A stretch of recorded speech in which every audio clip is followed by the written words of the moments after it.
Welcome back to our episode of Library to Me.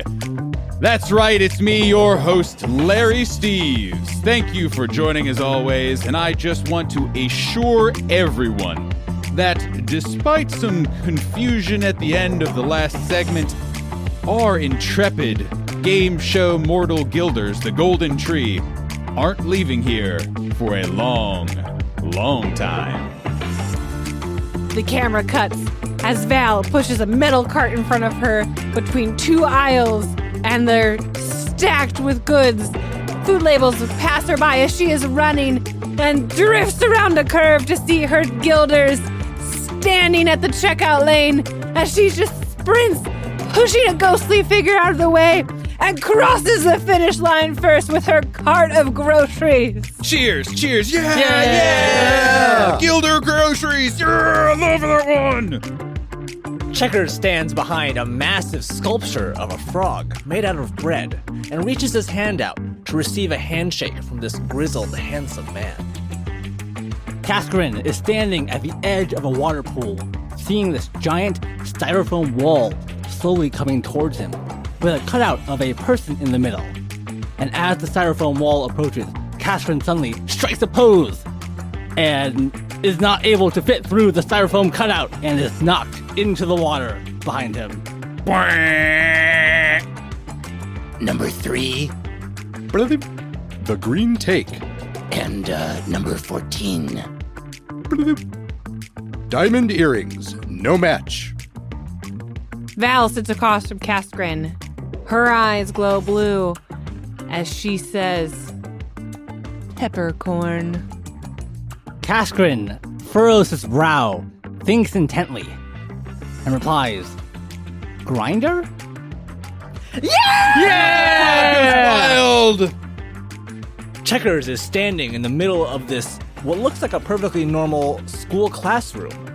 And you spend 5 minutes just seeing Checkers go around just licking all of these different objects in the room until finally he licks the doorknob. Hey, this one's chocolate! Selv is standing at a podium facing off against a shadowy figure standing at another podium next to him. He slams his hand down onto the top of the podium and a buzzer goes off. And he says, 17. Survey says... Ding-ding-ding-ding-ding-ding-ding. Yeah! The guilders sit next to a bonfire. We're interspersed with shadowy figures, and a man stands pulling names out of a jar. As he finishes reading names, he says, Valeska Carter, human asterisk cleric of the Arcana domain. You have been voted off of the island. Val looks down, saddened. But then, from around her neck, she pulls out the immunity idol. Whoa! We see a close-up of Selv. His eyes narrow as if he's looking across at an opponent. And he says, I can name that aria in 3 notes. What? to which his opponent replies, Very well, Selv Asterlin. Name that aria. We find ourselves straining, grasping at a giant rope, pulling with all of our might. It's taken minutes. Is it hours? I don't know. But finally, we as a team have secured this magnificent ship upon its dock. And we, the Guilders, have pulled the ship up the ramp.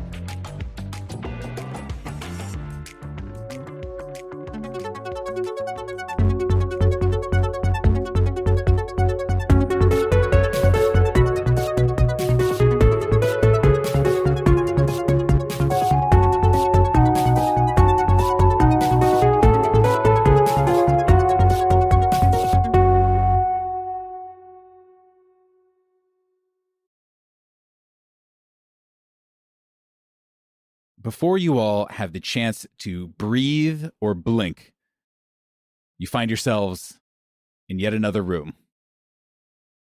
Jaunty music is playing, but I would imagine it doesn't feel so jaunty for the Guilders at this point. But the audience is going wild for it nonetheless. The 5 of you, Kaskrin, Checkers, Val, Selv, and Mango, inexplicably find yourselves standing at a long table. You each are holding a buzzer in your hand and are wearing matching jumpsuits with your names stitched across. Across this stage, you see a similar setup. 5 shadowy figures that you know to be the placeholder opponents that have tried to best you throughout this competition. Spotlights shine down, adding extra heat to the experience as you already begin sweating, or maybe don't stop sweating from whatever you were just doing. Just pulled a boat. That was tough. And in the middle of the stage is a simple doorway with a curtain across it.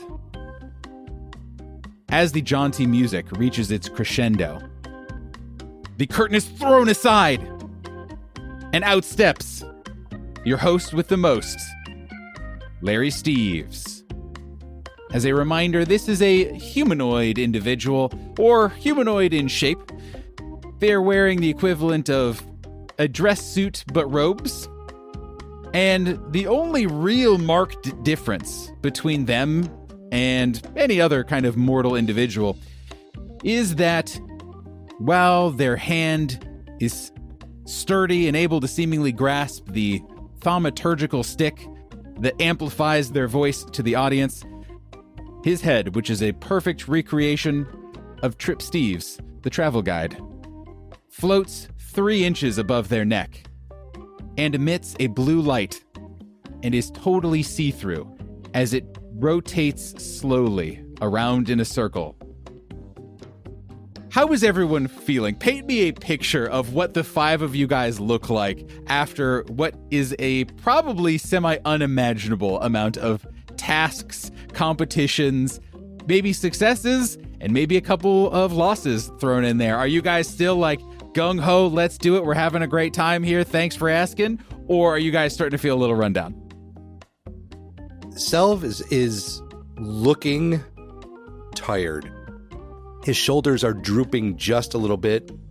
It is just force of will that is keeping him on his feet at this point. Kaskrin is putting on a good face now that Larry Steves is here. He's like, yeah, I want to look good in front of this guy. The shine has not gone off of Larry Steves just yet. Right. I'm feeling bad, Larry. Thanks for asking. And Checkers is just covered in these angry bug bites. Yep. Head to toe. Mm-hmm. Val is standing next to Checkers with her herbalism kit, slowly dabbing at the angry bug bites of like, well, hi, Larry. Hello. That's right. Hello again, Guilders. Thank you for joining us for another game here. Right now, let's all look at the leaderboards and check in on how our mortals are doing. Please pull up the leaderboard. And you guys see just floating above the doorway that Larry just emerged from is this holographic projection. A bunch of names and numbers start kind of rattling off. Most of them, if not all of them, are all nonsense. It is either letters and figures you don't understand, or are 2 things shoved together. It is just the Typhoon Dolphins. But, sure enough, at the very top is the Golden Tree Guild. Go, Golden Tree. Go, yay. Now, everyone, I'm sure you're wondering, what is this game? We've already seen so many great ones take place here. We've seen our Guilders, our mortals, just do their best, be heroes, and really give us a great show, haven't we, everyone? But now we have to test their, and he raises a hand up and taps, or tries to tap, his see-through head, and his finger just goes through his temple.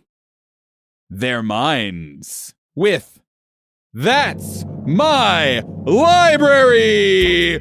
big, huge cheer. And now this time, which has happened probably a few times now, there is a live studio audience right next. They are very close to you, and you are feeling their energy, both good and bad, coming off of them. That's right, everyone. We are going to quiz our mortal guilders as well as their stiff competition, the Pythagorean Pandas. Again, big cheer rises up as you see the kind of shadowy competitors on the other side of the stage very graciously wave to the crowd and play the perfect part of guest. You hear a boo coming from Val. She's just trying to cover it up. Val truly is at the end of her rope Yeah. if she's being a lightly bad sport. We're going to ask a few questions about the events of the day, about recent history, your usual trivia questions, and see who is able to get the most in the least amount of time. We already have flipped a coin before the show. You guys do not remember flipping a coin. That has never happened. And we're going to have our mortals, the Golden Tree Guild, take the first question today. Golden Tree. Who was the president of the Thracian Miners Guild during the Relchian Dynasty's Crystalline Rebellion? And you hear just this kind of placeholder clock sound set to music as you have a few moments to answer. Cascarin immediately looks to Val, like does not do any thinking for himself. As Cass turns to Val, you see her straight-backed, pale as a ghost, wide-eyed, shocked. Because somebody has dropped her into her living nightmare. She is on a game show, a trivia show. This is her life's work in a competition. And she has no idea what most of that question referenced. Thracian? That's not in her history books. No. You've never heard most of these words. None of the nouns, certainly. A cold sweat breaks out on Val's forehead. I know that we can't see Valkyrie and that Valkyrie is not active, but I'm imagining Valkyrie just going through books and just tearing the mind apart the mind map. just being like, where anything, any shred of anything that I can come up with and finding nothing. This is true for all of you. And maybe if you rolled, you could recognize, I'll put it this way. If you rolled, you would maybe recognize a couple of words. Selv will kind of bring folks into a little huddle, maybe, to discuss. Val, what is the most common name of Rixian nobility that you can think of? Val is not looking directly. She is still just like blank stare, sweating. Disassociating. Yeah. She's like not fully here, but she's like, that is a very broad question. In the centuries of Rixian history, names have gone through trends. And she's just... Cascarin is going to, like, hearing the clock, like, tick further and faster, is going to reach over from the huddle and, like, slam the button. Yep. And just going to yell, John! Go to the judges and... It's way longer. Like, the buzzer sound is offensively long. Now, a chance to steal. And the other team, you see the shades all huddle up. One very confidently turns around after just a few seconds, smacks on the buzzer with this real haughtiness that is inappropriate. That's why Val is not about these Pythagorean pandas. And very confidently enunciates, all right, let's check in, and ding, ding, ding, ding, ding, ding. Correct. That is 1 point to the opposition mortals. Oh, already digging yourself a hole, but hey, let's give you another chance, eh? Second question. What is the largest island in the Vermilion Strait? Wait, what was that? Vermilion Strait? Val, do you know what that is? Would you like me to reread the question? No, it's fine. I can't read anyway. Don't worry about it. Isn't vermilion a color? Isn't straight a direction? You could roll a history check if you wanted. Guidance. You have time for guidance. Yep. Yeah. I'm imagining the way you're casting this is you're just like, your hand has just unconsciously found like a holy symbol or something and is just like clutching it and Yeah. it's just Val is like still sweating, and now the panic and the shock have worn off, and she's just like hunching over and like at this point really probably trying not to cry. oh no. Like this is breaking her. 8 total of dice rolls. I could probably Wow. at max add like a 7. Well, I'll put it What? this way. You have never heard of the Vermilion Strait. Never once. You don't know if it's the pressure of the lights getting to you that you're just not remembering, or this is obscure, or this is fictional, or what, but you've never even heard of it. Let alone what the biggest island would be, let alone that they are islands. Val just like whispers out loud, clutching her holy symbol. It's like, it's okay. This is a nightmare. You're just gonna wake up soon. It's okay. Just hold it together. You're gonna wake up. This is just a nightmare. And like she's just repeating that to herself, like quietly. Can you give us the other islands in that chain? No! Can you give us the largest island in that chain? Aha! No. Selv slaps the button and says, It is actually only known as the Big Island. Judges! Larry Steves raised his finger and kind of points just up to nothing. And there is a pronounced pause, 5 or 6 seconds longer than the previous one. We got this, guys. We got it. Come on, Sal, let's go.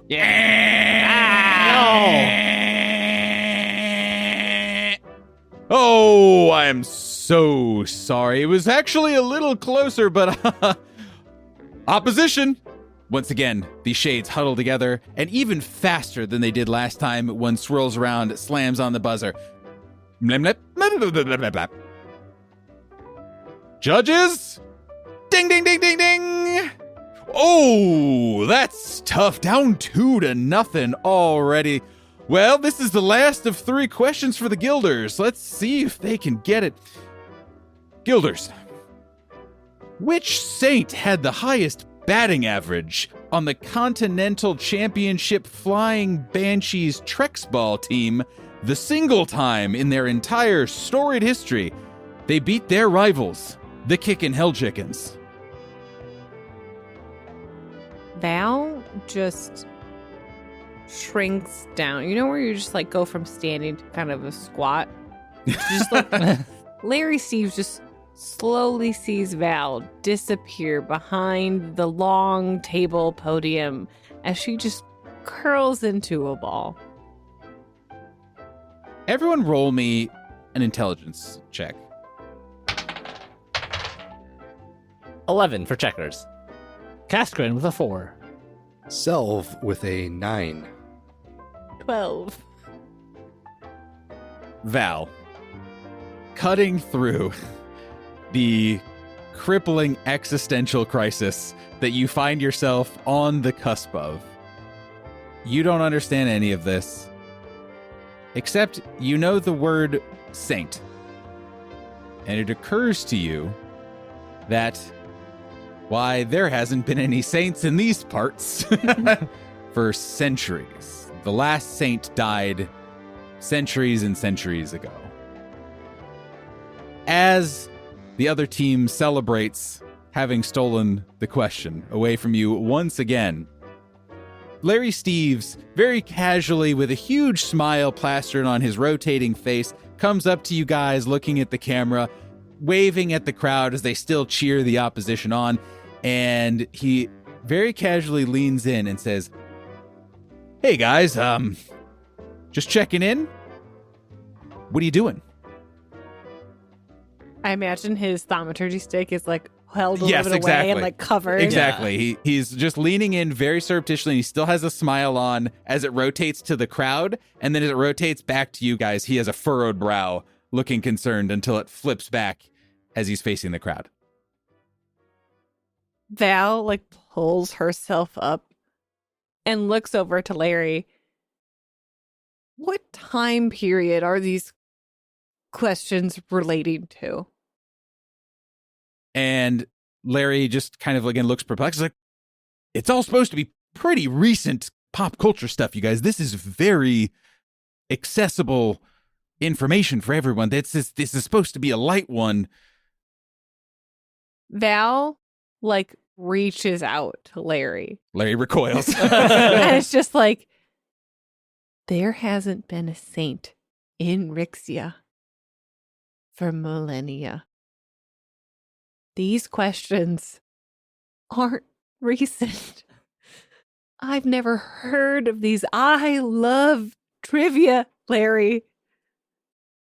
I don't know the answers. Larry reaches down and uncoils Val's death grip on his sleeve and just very calmly smooths out his sleeve, adjusts his tie, and steps forward and goes to say something into his thaumaturgical stick and stops and then steps backwards to you guys and says, formal question, just for you guys, having to do with nothing.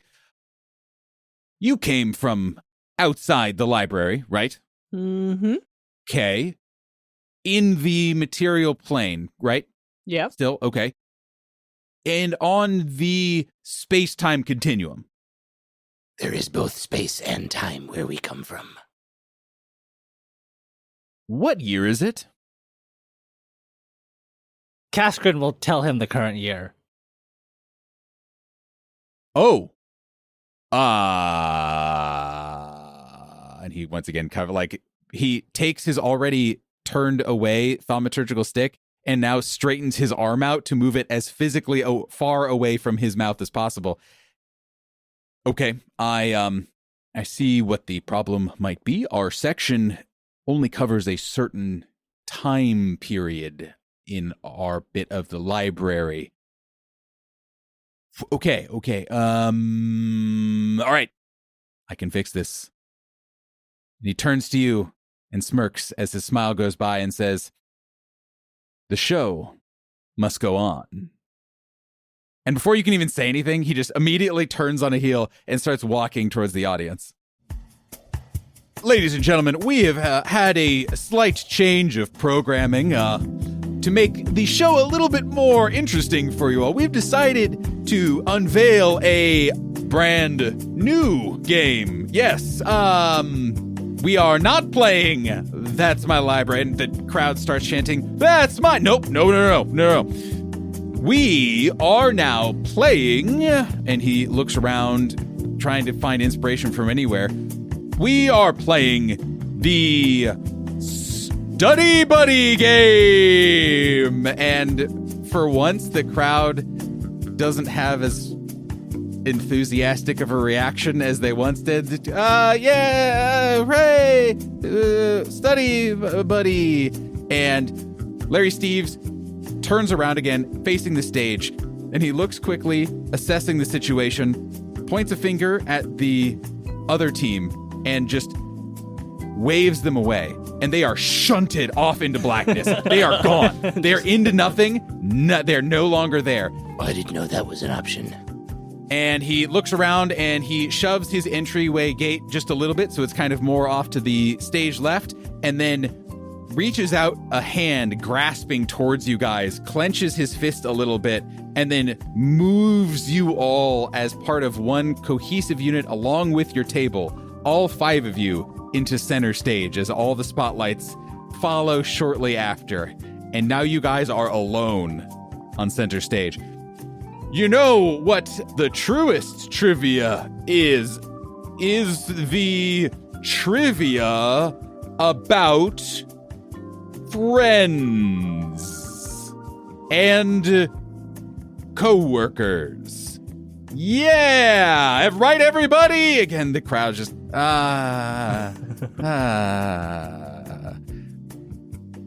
okay. I will ask questions to you 5 about the 5 of you. Yeah, that's what we'll do. Let's hear it for our contestants, everybody! Again, another just kind of like, now there's like a smattering of maybe pity applause. You're not really sure. All right. We're like looking around, the lights are really bright all the time. And now instead of 2 lights on 2 different tables, it is all the lights turned onto you guys from all directions. Checkers, I'm asking you about Selv. Yes. Checkers. And then this really jankily put together music cue comes on where it is clearly a little off key and a little bit like not quite in sync. So they slapped it together. Exactly. Checkers. What is Selv Astralan's favorite junk food?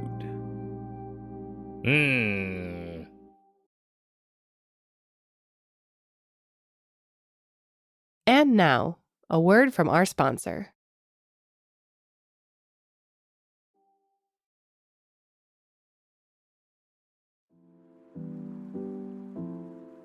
Hey everyone, Jonathan here with the midroll. If you're looking for the hottest frog memes around, join the Reckless Attack community on Discord. You can find a link to it in the show notes of our latest episodes or on our website, recklessattack.com. Want to support the show? Tell a friend or check out our Patreon at patreon.com/recklessattack, where you can get access to our behind-the-screen talkback show, as well as our new Reckless a Snack series, where we eat snacks, hang out, and just talk about whatever's on our mind. Thanks so much for listening to us, and we hope you enjoy the rest of the episode.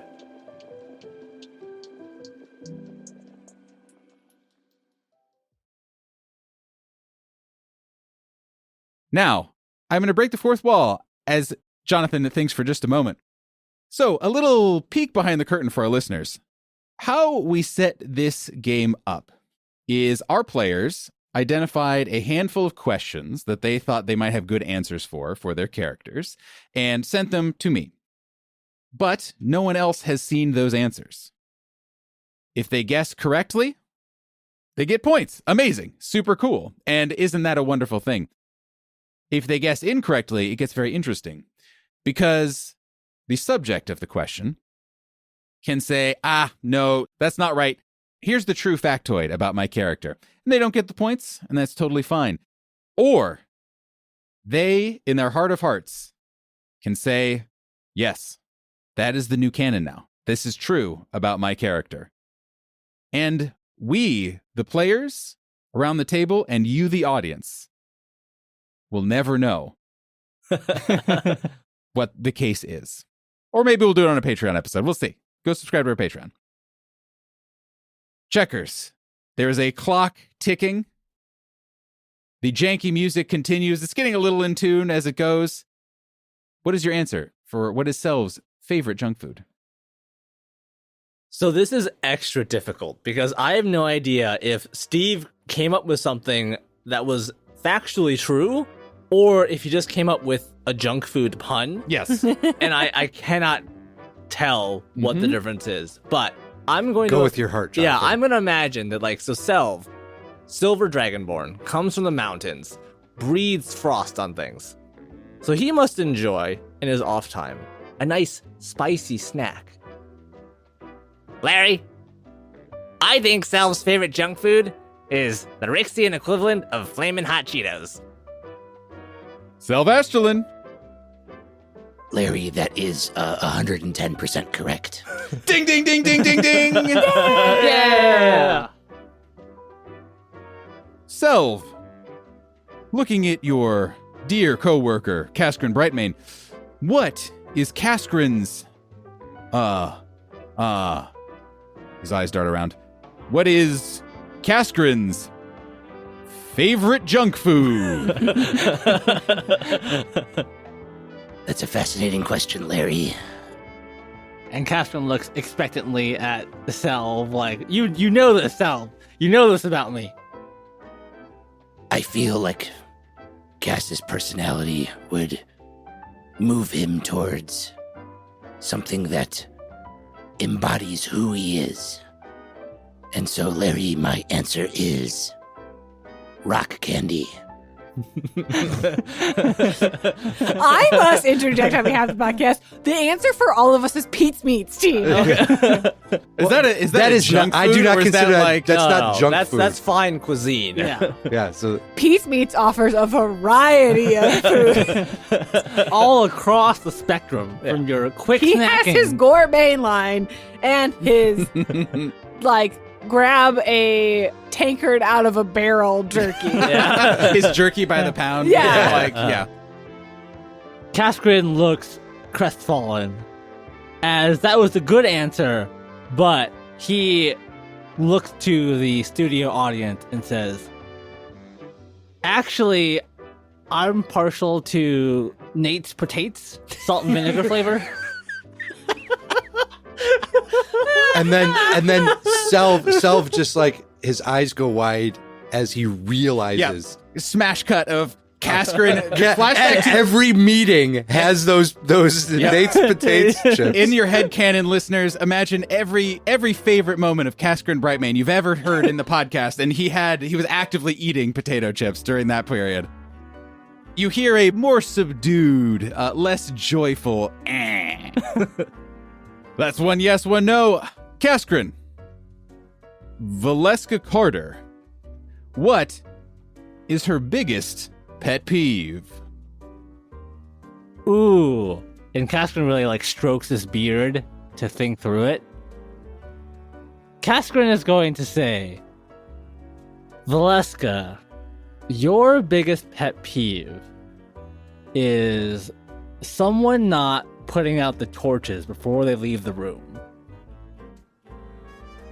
I'm sorry to say, but that is not my biggest pet peeve. Eh. My biggest pet peeve is when somebody uses the incorrect color of quill ink for its incorrect purpose. Red ink is clearly for editing. Oh, tough break, Kaskrin. Kaskrin like looks away and is like, how would I ever know that? There's wrong colors? Right, What? yeah. I've been using blue the whole time. Now, Valeska Carter, Yes, how Larry. well would you say you know Selvastulin? I trust him with my life. I guess that kind of answers the question, but will it answer all the questions? Such as, what is the first thing that he does when he wakes up? Well, Larry, the first thing is not what most people would think, which is meditate because Selvastulin is a monk. No, it's stretching. First of all, I love that Val has like regained all of her energy. Like she had a breakdown, but it's like, all right, I can do this. I can do I know this. these answers. I know these I know answers. Sal. Yeah, of course. Selvastulin, what's the first thing you do every morning? Well, Larry, I wake up in the morning and I do my stretches. Hey, ding, ding, ding, ding, ding. And the audience kind of is like, okay, all right, yeah. A little bit more enthusiastic clapping. The way to get Valeska Carter back in the game is ask her a question she knows the answer Yeah, to. that's probably true. Selvastulin, does Checkers have any siblings? I believe that Checkers came from a large family. And so I believe he has people that he does consider his siblings, yes. Checkers. Surprisingly, that's right. Ding, ding, ding, ding, ding, ding, ding. And then the applause again kind of goes up a little bit more. Yeah, I've got a lot of siblings. All of our eggs hatched at the same time, so everyone in my generation are siblings. Oh, interesting. And you hear the crowd murmur in response. Wow, that's interesting. Wow. It makes you those learn so family much. get-togethers really terrible, I'll tell you. I bet. Checkers. Let's turn to your dwarven friend, Kaskrin Brightmane. Oh, this will be easy. I know Kaskrin like the back of my hand. If Kaskrin had to pick another job to do, what would that job be? And Checkers just looks at Kaskrin. And Kaskrin looks expectantly at Checkers with like a big smile, just like double thumbs up, you got this. So I know Cass used to be a town guard, but that's not really what he wanted to do with his life. No. I think if Cascarin could pick any job, he would be a professional bartender. Ooh, And he would have his own tavern. Cascarin Brightmane, would you like to take a swig of that draft? Cascarin looks thoughtfully at that answer and is like, actually, that's better than I was thinking of. Checkers knows you better than you know yourself, Casper. Which is a horrifying thought. Yeah. And so Cascarin slowly replies, yeah, Larry, that is right. Actually, The crowd actually erupts at that one, kind of with much more of their usual fervor as the ding ding ding fills your ears and feels good once more to hear. Cascarin, there's someone we haven't heard from yet. What would you say is your fellow teammate and guilder Mango's biggest secret? And you see Mango just like do a small hop and look directly up at you. I look down at Mango and we just have like a deep connection. And then Mango licks his eyeball. Cascarin looks deeply into Mango's eyes and then looks back at Larry with like this calm, peaceful air. Like he has accepted it. And he says, I can't tell you that, Larry. Larry just looks at you as his head continues to just spin at the same very slow speed. Okay, let's try that again. And he kind of like does a chopping motion, a very small chopping motion, like with his back to the audience. And the table is split where Mango is. And he waves his hand. And so Mango is shifted 3 feet to the side. So he's sitting by himself. No, hey. Cascarin, what person inspires Selv Asterlin the most? Cascarin is taken aback by that question for a second, and it's actually bringing in some flashbacks. Because he originally thought, like, why would I know that? And then he realizes the dark night, the cold mountain air, the fires, the fighting. And he looks at Selv, and like the first words that come out almost unconsciously are Master Lena Senga, a half-elf woman who was one of Selv's trainers, one of his mentors at the monastery. And he's like surprised that he knows that. Selv? Selv kind of looks at Cass and is quiet for a moment because he knows how Cass knows that. And that was through the fight with the shepherd and everything being in Selv's head about his worst day. And slowly nods at Cass and just says, You are absolutely correct. You hear the ding, ding, ding, and the audience goes, "Aw." Well, mixed with their cheering a little bit. Clearly seeing kind of the shared sentiment. And Larry pays no attention to it. And says, "Well done, Cascarin. Points on the board. Good job. Self, time to answer a question about Valeska Carter. What was her favorite subject in school?" And the crowd is like, "Wait, what? Huh? Well, Larry, that is a complicated answer for a complicated person. On the one hand, I know that she keeps referencing battlefield trigonometry. One would assume it would be some kind of math. However, I also know that she loves to do her research and research about history. So, history is also another good example. She is constantly seeking knowledge. So, one could say that every subject is her favorite when it came to being in school. Valeska Carter. That's correct. It was a trick question. They're all my favorite. And there's like the big ding, and Larry's like, yeah! And the audience kind of goes back to their kind of like half-hearted clapping.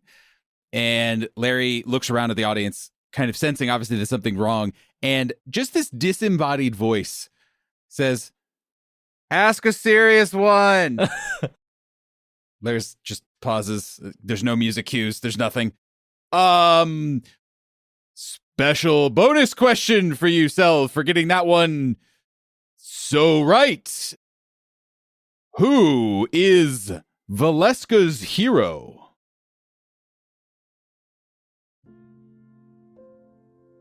Well, Larry, I believe her hero would be her mother.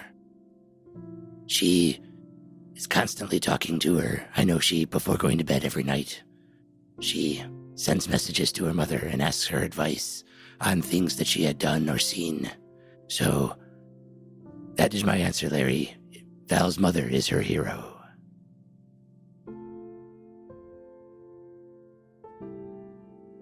You can all sense the audience, as much independence or whatever as they have, all their heads and attention shift over to Val.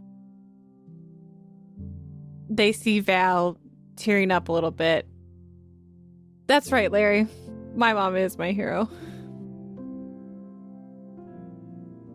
Whoosh! Just everyone stands up screaming as just drowning out the sounds of the dinging bell. It takes Larry a few minutes to get everyone calmed down. All right. Hey, we have a show to run, please. And there is an almost imperceptible Yes. from Selv. Larry is trying his best to calm the crowd. We have a show, please, everyone. And he looks kind of startled as he walks back to you guys, clearly doing some sort of producer math in his head. It's like, oh, all right. Serious. All right. Valeska Carter, what does Cascarin Brightmane value most in friendship? Excellent question, Larry. I think the best way I can sum it up, Larry, is dependability. A friend who will be there in your time of need, whether that need is an honest view of your problems, a helping hand, or somebody to take the shot of Malswort for you. The audience, before Larry even says anything to turn to you, just gives him another like, oh.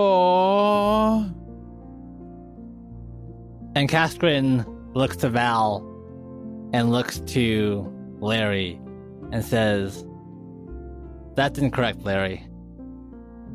I never want someone else to take my shot of Malswort for me. But he looks at Valeska and gives her that satisfied nod. I do value dependability. Someone who I know has my back and who I can support in return. Someone that I can rely on and trust, that I can travel with and learn from. As he looks back at Valeska. Someone that I know will always be there by my side. That's correct! Ding, ding, ding, ding. Huge eruption. Things are going crazy. And you see Larry again kind of mutter under his breath. It's like, oh, this is really getting out of hand. We gotta wrap this up. All right. Last question, everybody. That's, I know, as just kind of like, oh, no, starts to erupt from the crowd. I know. The Study Buddy game, the new hit, taking over the restricted section of the library. We've got to end it sometime. Cascarin Brightmane. And Checkers, the Grung Druid. If Checkers could have one question answered by a magic crystal ball, what would it be? And so Kaskrin will take in Checkers, looking him up and down. And immediately he remembers a moment on a dark and stormy night underneath a single tree out in the plains when we entered Valeska's mindscape.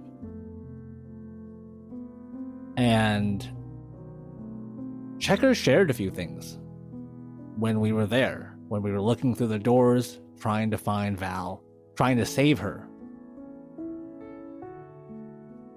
Kaskrin turns to Larry and says, "Well, Larry, I think if Checkers ever got his hands on a scrying implement and could ask it one question that he would know the answer to, he would ask, 'Where will I go when I die?'"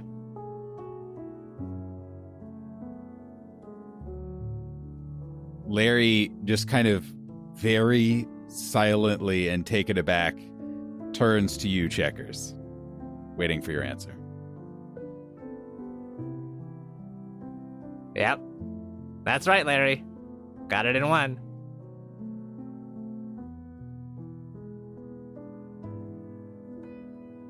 There is a moment of solemnity as no one says anything and the buzzer does not sound a correct answer. You start to hear a single person clapping in the audience. And then more, until it becomes a full ovation. And you hear people cheering for the Golden Tree Guild, cheering for you all. You hear one voice say, "You know, I actually didn't like frogs all that much earlier, but now I'm kind of coming around to them." And everyone is cheering for the Golden Tree Guild, and you guys see your scoreboard flash above that you have progressed onto the next round. That's right, ladies and gentlemen, congratulations to the Golden Tree Guild. Again, another huge cheer raises. Don't worry, everyone, don't worry. Our new favorite guilders are not going anywhere. No, they have the grand finale in front of them. And once again, the energy of the room starts to rise and go crazy, and it feels like you are back in the arena. There are so many voices and so much raucous energy, and you can feel it thudding in your chests. Just this wild, unhinged level of excitement. That's right. Tune in next time for The End. And we'll see you all next week on Reckless Attack, everyone. Bye!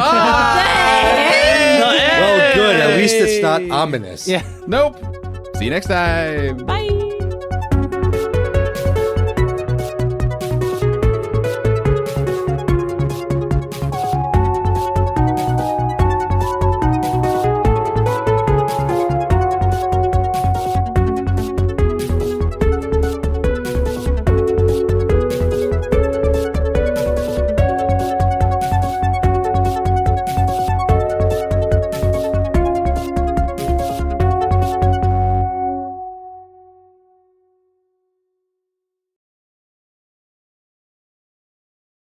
Kaskrin sees a giant styrofoam wall slowly moving towards him. I'm sorry.